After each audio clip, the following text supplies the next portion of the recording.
Let's begin our journey with the first affirmation. I face obstacles with courage and determination. Now, close your eyes for a moment and picture the vast landscape of South Africa.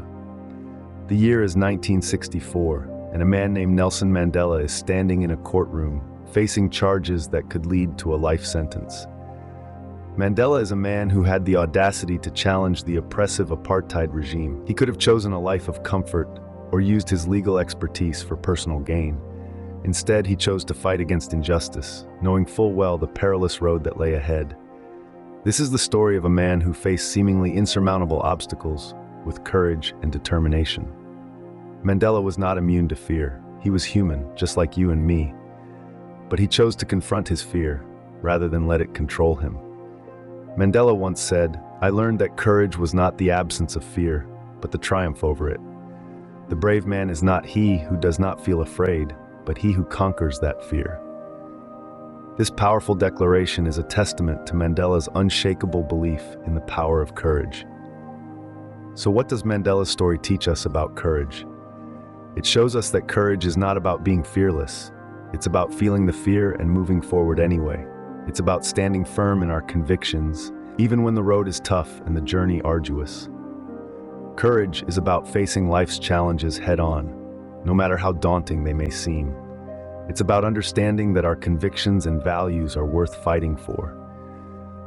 And most importantly, it's about recognizing that it's within our power to overcome the obstacles that stand in our way.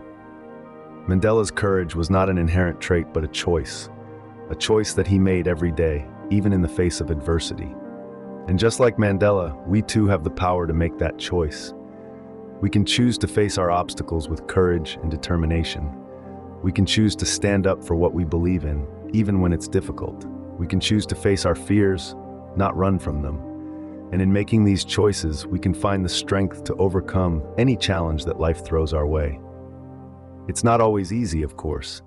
Life has a way of testing us, pushing us to our limits. But it's in these moments of struggle that we discover our true strength. It's in these moments that we learn the power of courage. So as we embark on this journey of self-discovery, let's take a moment to reflect on Mandela's story. Let's remember his courage, his strength, and his unwavering belief in the power of determination. And let's remember that we too have within us the power to face our obstacles with courage and determination. We too have the strength to stand firm in our convictions. We too have the ability to triumph over fear. So as we move forward, let's embrace the power of courage. Let's face our obstacles head-on, stand firm in our convictions, and choose to triumph over fear. Because as Mandela showed us, courage is not the absence of fear, but the triumph over it. Moving on to our next affirmation. I cultivate the virtue of self-control. The virtue of self-control is a cornerstone of Stoic philosophy. It is the ability to regulate one's emotions, thoughts, and behavior in the face of temptations and impulses. As we navigate through life, we encounter numerous distractions that veer us off our path. It is through self-control that we can maintain our focus and keep ourselves aligned with our values and goals. Let's draw inspiration from a man who epitomized self-control, Mahatma Gandhi. Gandhi was a leader who fought for India's independence from British rule. His weapon of choice? Nonviolent civil disobedience, a method that required immense self-control. Gandhi's journey was not an easy one. He faced numerous challenges from imprisonment to personal attacks, yet he remained steadfast in his commitment to nonviolence. How did he do it? Through the virtue of self-control. He once said, "I have also seen children successfully surmounting the effects of an evil inheritance. That is due to purity being an inherent attribute of the soul." Gandhi's self-control extended beyond his political struggle. He was known to live a life of simplicity, resisting the temptations of material possessions. He believed in leading by example, and his lifestyle reflected his teachings. He once said, "My life is my message." Now, you might wonder, how does one cultivate self-control? It begins with understanding your desires and temptations. It requires conscious effort and discipline. It's about making the right choices, even when they are the hardest ones to make. It's about staying true to your values, even when the world is pulling you in a different direction. Self-control is not about suppressing your desires. It's about channeling them in a way that aligns with your values and purpose.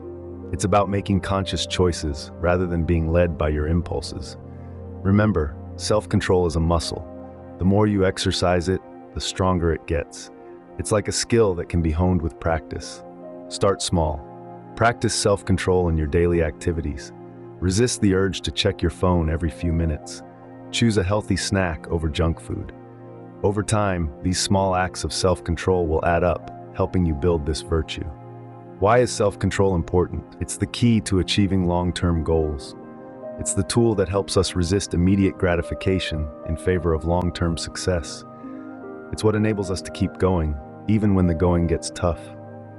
Self-control is also the key to personal freedom. It allows us to create our own path, rather than being led by our impulses or the expectations of others. It gives us the power to make conscious choices, to shape our destiny. In the words of another great Stoic philosopher, Epictetus, "No man is free who is not a master of himself." Self-control is the key to becoming a master of oneself, to becoming free. So, as we move forward, let's strive to cultivate the virtue of self-control. Let's practice making conscious choices, resisting distractions, and staying true to our values. Let's remember the words of Gandhi, who showed us the power of self-control in his struggle for independence. Strength does not come from physical capacity, it comes from an indomitable will. In the end, self-control is not just about resisting temptations or overcoming challenges. It's about living a life of purpose, a life that aligns with our values and aspirations. It's about becoming the best version of ourselves. Remember, in the words of Gandhi, strength does not come from physical capacity. It comes from an indomitable will. Our next affirmation is, I am grateful for difficult moments. Let's delve into this by exploring the life of an extraordinary woman, Helen Keller. Born in the late 19th century, Keller became deaf and blind before she turned 2 due to an illness. One could imagine that such a life would be filled with despair, but Keller's story is one of resilience and triumph. Keller was not born into an age of technological advancements like we see today. There were no digital aids to help her navigate her world. She was completely cut off from the usual modes of communication. Yet she refused to let her circumstances dictate her life. Instead, she chose to reach out, to learn, to communicate, and to understand the world around her. Her journey wasn't easy. It was filled with moments of frustration and despair. However, it was also filled with small triumphs, like when she first associated the sign language her teacher, Anne Sullivan, was using with the objects around her. This breakthrough opened up a whole new world for Keller. She began to learn how to read, write, and even speak. Overcoming adversity wasn't just about learning to communicate for Keller. It was about asserting her place in a world that was not designed for people like her. It was about advocating for disability rights and women's suffrage. It was about writing 12 books and countless articles, giving lectures, and inspiring millions around the world. Keller's story is a testament to the human spirit's resilience. She didn't just overcome adversity, she transformed it into an opportunity for personal growth. In her own words, character cannot be developed in ease and quiet. Only through experience of trial and suffering can the soul be strengthened. This is the essence of our affirmation. I am grateful for difficult moments. It's not about masochistically seeking out trials or denying the pain that comes with them. It's about recognizing that these moments have the potential to shape us, to make us stronger and wiser. Think about the difficult moments in your life. The times when you felt like you were up against a wall, when everything seemed to be falling apart. These moments might have been painful, but they were also opportunities for growth. They pushed you out of your comfort zone, forced you to adapt, and ultimately made you stronger. Like Keller, we can choose to see these moments not as obstacles, but as stepping stones towards our personal growth. We can choose to be grateful for them, for the lessons they teach us, and for the strength they help us discover within ourselves. Remember, resilience is not about avoiding adversity. It's about facing it head-on and using it as a catalyst for growth. It's about embracing the difficult moments in our lives with gratitude, recognizing the potential they hold for shaping our character and strengthening our soul. So as you navigate through life's ups and downs, I invite you to internalize this affirmation. I am grateful for difficult moments. Let it remind you of your own resilience, your ability to adapt, and your capacity for growth. And let it inspire you to face adversity not with fear or despair, but with gratitude and courage. In Keller's words, character cannot be developed in ease and quiet. Only through experience of trial and suffering can the soul be strengthened. Let's take this message to heart and approach life's challenges with resilience, courage, and gratitude. After all, these are the moments that shape us, that define us, and that ultimately make us who we are. Let's move to our next affirmation. I visualize my goals clearly. This affirmation is all about purpose and the power that comes from having a clear vision of what we want to achieve. To illustrate this concept, let's look at the life of Marie Curie, a woman who exemplifies the power of purpose. Born in Poland in the late 19th century, Curie was a trailblazer in the world of science. Despite facing numerous obstacles, including gender discrimination and financial hardship, Curie never wavered from her purpose to advance the field of science. Her commitment to research led her to discover two new elements, radium and polonium. These discoveries were groundbreaking and paved the way for the development of X-rays, a tool that has revolutionized medical diagnostics and saved countless lives. For her work, Curie became the first woman to win a Nobel Prize and remains the only person to have won Nobel Prizes in two different scientific fields. So what can we learn from Marie Curie's story? It's simple. Having a clear purpose can drive us to overcome any obstacle and achieve success.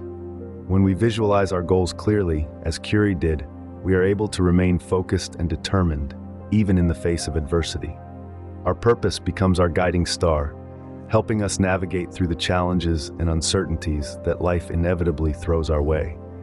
It gives us the strength to keep going when things get tough and the motivation to push past our limits and achieve our full potential. But how do we discover our purpose? It starts with introspection. We need to question ourselves, to dig deep and uncover what truly matters to us. What are we passionate about? What are our strengths? What do we want to contribute to the world? The answers to these questions can offer valuable insights and guide us towards our purpose. Once we've identified our purpose, it's crucial to visualize our goals clearly. This involves creating a vivid mental picture of what achieving these goals would look like. It's about seeing ourselves succeeding and feeling the emotions that come with that success. This visualization not only motivates us, but also helps us to identify the steps we need to take to make our goals a reality. And finally, we need to commit to our purpose. This means making a conscious decision to pursue our goals, regardless of the obstacles we may face. It's about being willing to put in the effort, to persist, and to keep moving forward, no matter what. Marie Curie once said, "We must have perseverance and above all confidence in ourselves.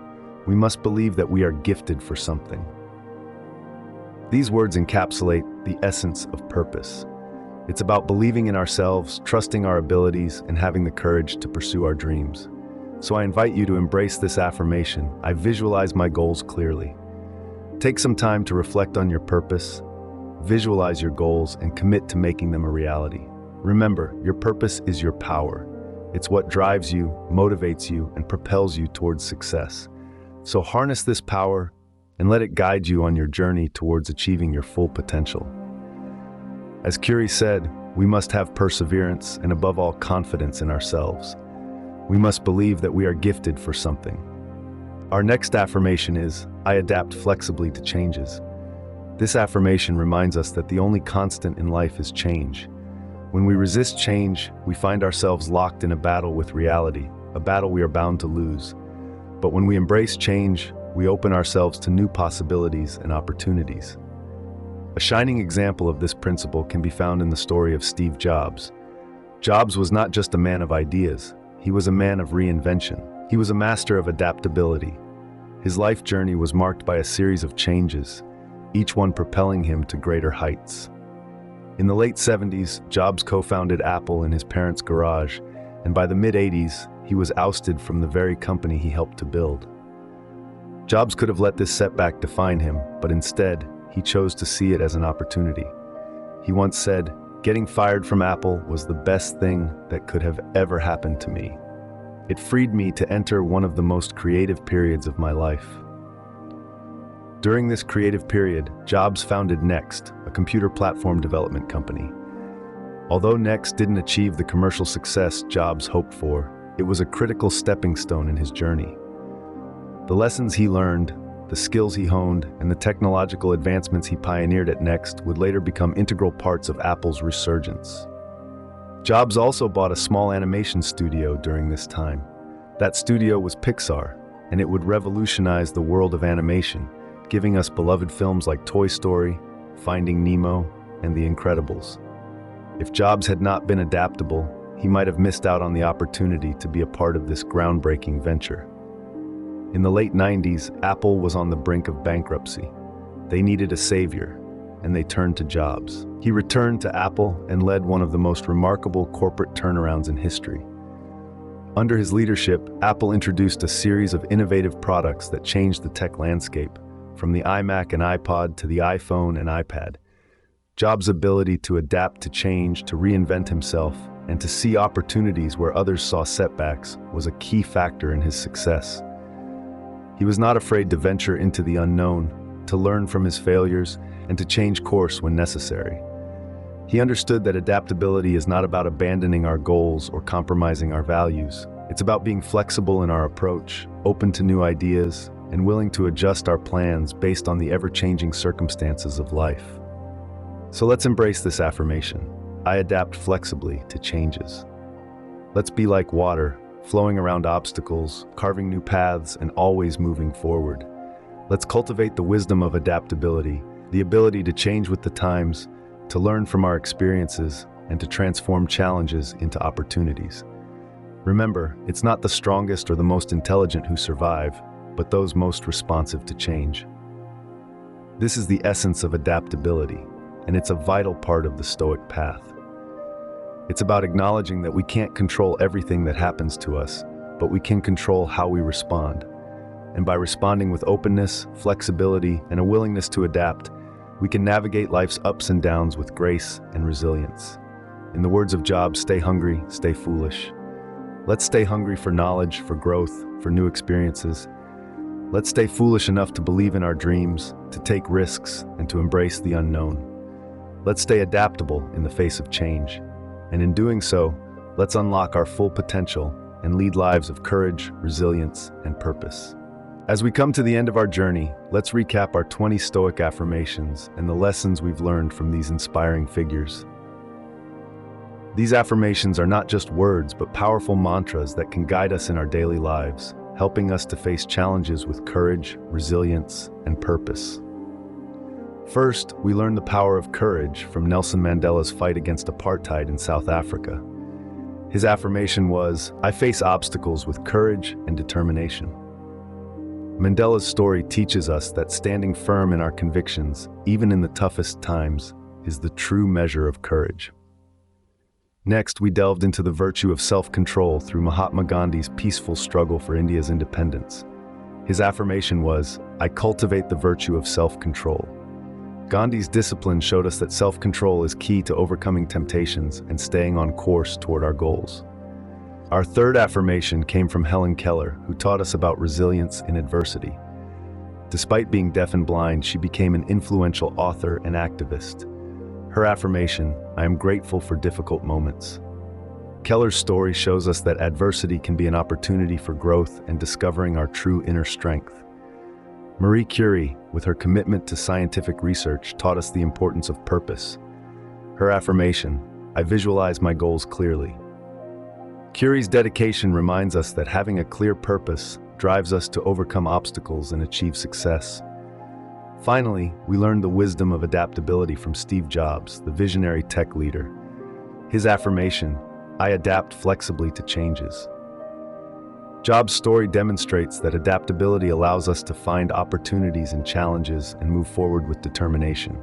These 20 affirmations are powerful tools to help us navigate life's challenges. They remind us of the strength within us, the power of our convictions, and the importance of remaining adaptable in the face of change. But remember, these affirmations are not just to be read or heard. They are to be lived, breathed, and incorporated into your daily routine. When you wake up in the morning, choose an affirmation that resonates with you for that day. Repeat it to yourself and carry it with you as you face your day.